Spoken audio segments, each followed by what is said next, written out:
Artificial intelligence is the use of machines to learn patterns and behavior and evolve over time to adapt to changes in the environment.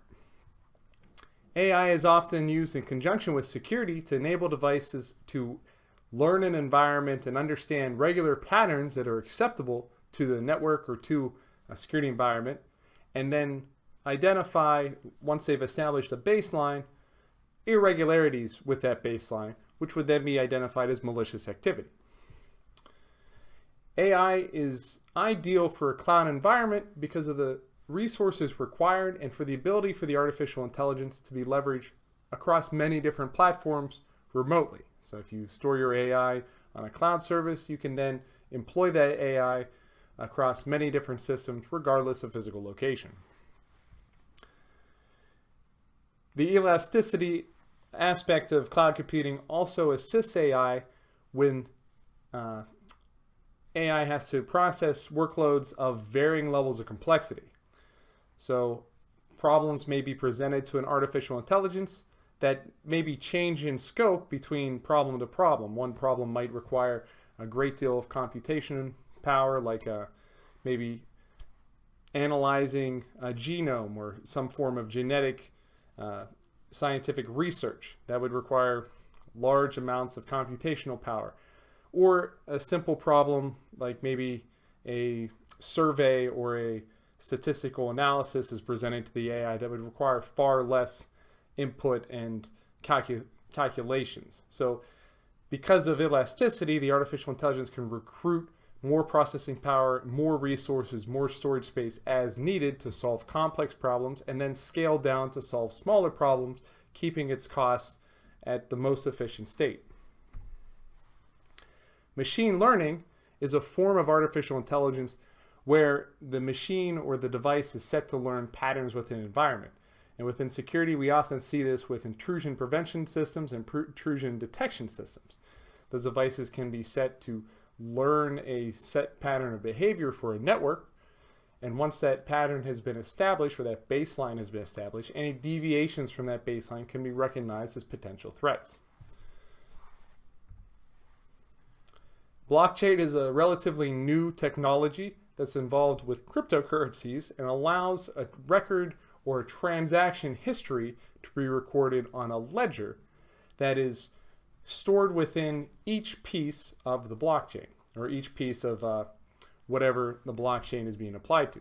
If that's a cryptocurrency, usually the cryptocurrency, each piece of the cryptocurrency will have a record or that ledger stored with it. And then individuals would create more of that cryptocurrency as they process transactions and help support the transfer of that cryptocurrency across the globe. So all users that have access to the blockchain have access to the ledger, and this makes it very easy for anybody with access to the blockchain to understand what transactions have taken place, what data exchange has taken place, and they can track that very easily. This technology is extremely useful and is ideal in a cloud environment where geography is not a factor. Computations are conducted in geographically dispersed areas. So it's an ideal place for blockchain to thrive.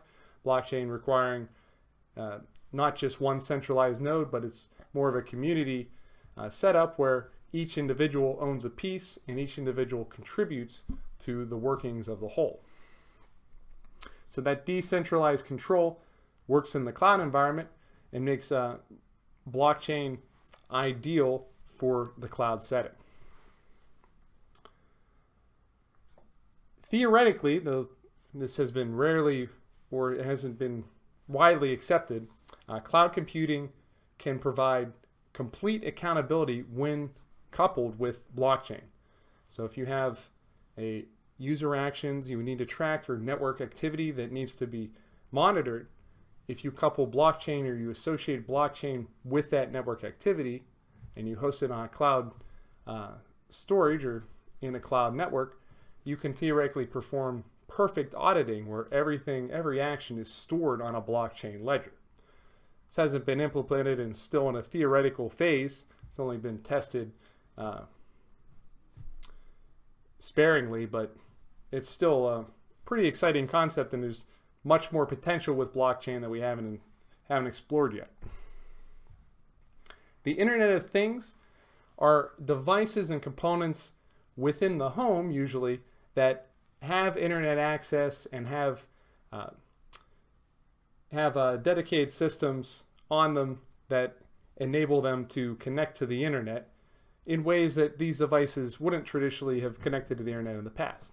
So things like kitchen appliances, televisions, refrigerators even, vacuum cleaners like Roombas or iRobots, fitness devices, wearable devices, all of these things become part of the Internet of Things.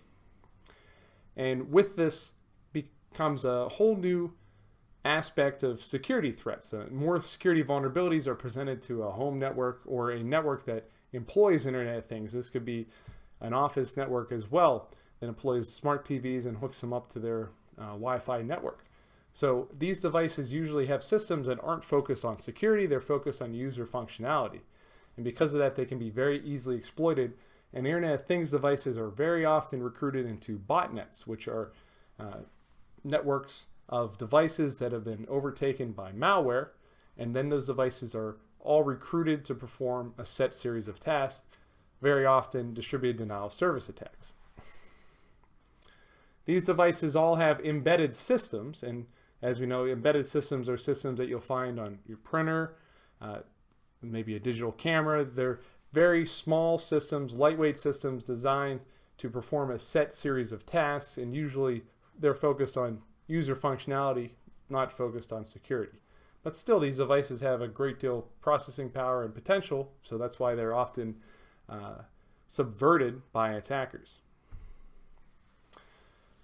As we know, virtualization allows the CSP to create different containers or different aspects, closed off areas where applications, operating systems can be run in an isolated environment.